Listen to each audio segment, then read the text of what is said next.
नमस्कार दोस्तों, इतिहास वह विशाल महासागर है जिसमें असंख्य कहानियां छिपी हैं। कहानियां राजाओं की, रानियों की, योद्धाओं की, ऋषि मुनियों की। हर कहानी हमें कुछ सिखाती है। आज हम बात करेंगे इतिहास के सबसे शक्तिशाली राजाओं और रानियों की, जिन्होंने विशाल साम्राज्यों का निर्माण किया और अपनी प्रजा के जीवन को प्रभावित किया। कुछ ने न्याय और प्रेम से राज किया, तो कुछ ने क्रूरता और भय से। इनके नाम इतिहास के पन्नों में हमेशा के लिए अंकित हो गए हैं।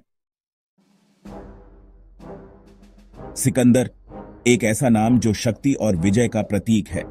छोटी उम्र में राजा बनने के बाद सिकंदर ने अपनी इच्छा शक्ति और सैन्य कौशल से विशाल साम्राज्य स्थापित किया। मकदूनिया से निकलकर उसने फारस, मिस्र और भारत के हिस्सों को जीत लिया। उसकी रणनीतियां और नेतृत्व उसे अजेय योद्धा बनाते थे। लेकिन सिकंदर सिर्फ योद्धा नहीं था, वह दूरदर्शी शासक भी था जिसने ग्रीक संस्कृति को फैलाया। मंगोलिया के विशाल मैदानों से उठा एक तूफान जिसने पूरी दुनिया को हिला दिया। चंगेज खान, एक नाम जो खौफ और सम्मान पैदा करता है। उसने मंगोल कबीलों को एकजुट किया और एक सेना तैयार की।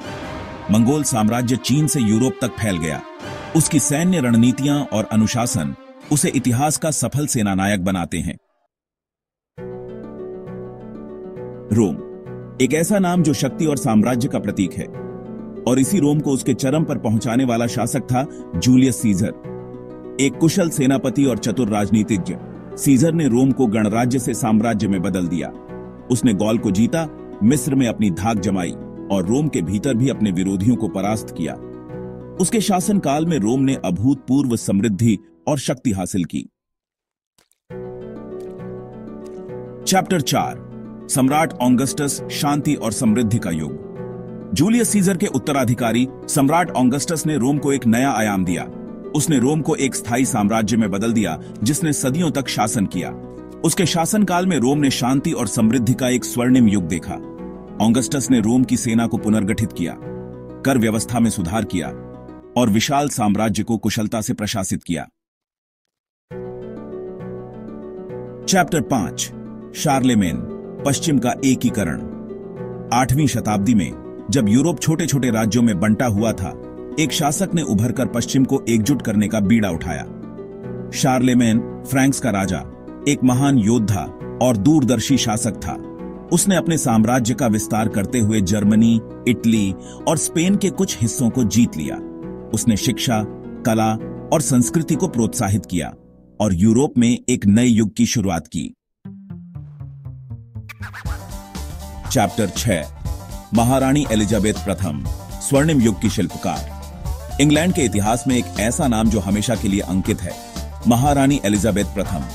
कठिन समय में सिंहासन संभालते हुए एलिजाबेथ ने इंग्लैंड को एक प्रमुख शक्ति में बदल दिया। उसके शासनकाल में इंग्लैंड ने स्पेनिश आर्माडा को हराया, समुद्री शक्ति के रूप में दबदबा स्थापित किया और कला, साहित्य और संस्कृति में प्रगति की। चैप्टर 7, सम्राट अकबर, सहिष्णुता का प्रतीक। भारत एक ऐसा देश जहां विविधता हमेशा से रही है, और इसी विविधता को अपनाते हुए सम्राट अकबर ने भारत को एक सूत्र में पिरोया। मुगल वंश के महान शासक अकबर ने विशाल साम्राज्य स्थापित किया और धार्मिक सहिष्णुता, न्याय और प्रेम पर आधारित समाज बनाया, जिसकी मिसाल सदियों तक दी जाती रही। फ्रांस कला, संस्कृति और वैभव का देश, और इस देश को उसके चरम पर पहुंचाने वाला शासक था लुई 14वां, जिसे सूर्य राजा भी कहा जाता है। अपने 72 वर्षों के लंबे शासनकाल में लुई 14वां ने फ्रांस को यूरोप की प्रमुख शक्ति बना दिया। उसने वर्साई का भव्य महल बनवाया, कला और साहित्य को प्रोत्साहित किया और फ्रांसीसी संस्कृति को पूरी दुनिया में फैलाया। रूस, विशाल भौगोलिक विस्तार वाला देश, और इस देश को यूरोपीय शक्ति के रूप में स्थापित करने वाली शासक थी महारानी कैथरीन महान। एक कुशल रणनीतिकार और दूरदर्शी शासक, कैथरीन ने रूस की सीमाओं का विस्तार किया, शिक्षा और संस्कृति को प्रोत्साहित किया और रूस को पश्चिमी यूरोप के साथ जोड़ने का काम किया। 19वीं शताब्दी में जब ब्रिटिश साम्राज्य अपने चरम पर था, तब उसकी बागडोर संभाल रही थी महारानी विक्टोरिया। उनके शासनकाल में ब्रिटिश साम्राज्य दुनिया के 1/4 हिस्से पर राज करता था।